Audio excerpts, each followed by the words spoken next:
This is your News 4 update, powered by the Bomarito Automotive Group.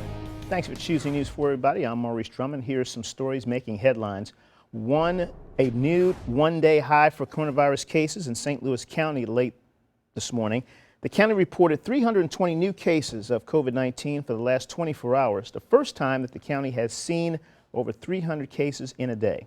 The county also reports an additional 11 deaths. In total, the county has now seen nearly 10,000 cases. News 4 is also tracking a developing story when it comes to youth sports in St. Louis County.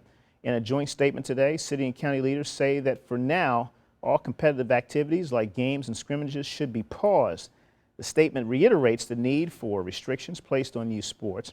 Last week, saying activities surrounding games increase the likelihood of spreading the virus.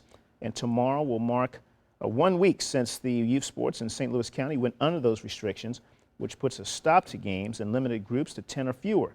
This includes teams, coaches, and parents gathering before, during, and after games and practices.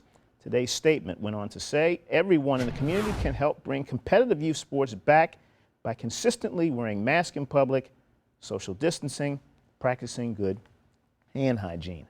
Dr. Sam Page said he needs to see a decline in cases before he would consider easing the restrictions on youth sports.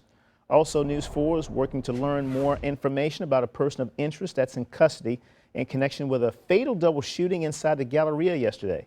St. Louis County Police released this surveillance photo from inside the mall of that person of interest. Investigators say that a man in his 20s was killed and another hurt while shoppers were inside the area. Police say that two groups of people got into an argument on the second floor. Authorities say that the argument escalated, and that's when shots were fired. Police continue the search for the other people involved. A woman inside the mall tells us what she saw.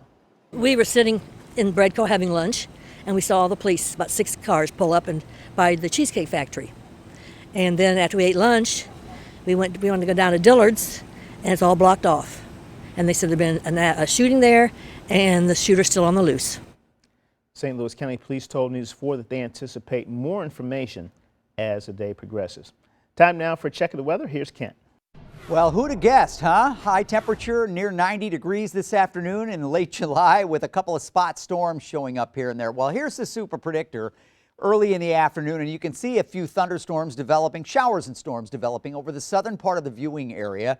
We do not expect any of these to be severe. They're going to be very hit and miss. They're a little overblown here from what we'll probably see. And that's about it. Once the sun goes down, and these are driven by sunshine and heating, that's it. We see the dry conditions take over overnight into tomorrow morning.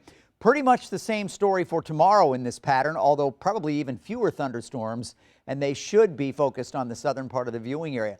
Meanwhile, in the tropics, we have Tropical Storm Gonzalo out here, still tracking along to the west, expected to move into the Caribbean. And we also have Tropical Depression number 8, which is expected to perhaps become Tropical Storm Hannah and move into the Gulf Coast, the Texas Gulf Coast as well. So 2 active tropical systems out there right now. Moderate ozone forecast today, a yellow day in your ozone AIRCAST, and it looks like low counts on the weeds and grass, and the mold spore count was high today. So 90 degrees tomorrow for Friday. Looks like mainly spot storms in the afternoon in the southern part of the viewing area, that heat index into the mid-90s. Saturday and Sunday, those temperatures will be in the low 90s, lots of sun, very little if any rain, and heat index readings approaching the 100-degree mark, maybe even hitting it. And then the rain chance picks up on Monday and Tuesday, and it looks like a front may sneak through us next week. And if that's the case, it's going to keep those temperatures in the 80s. All right, Kent, thank you very much. That's your News 4 update. And remember that we're always on CamelV.com and your CamelV News app. Have a great one.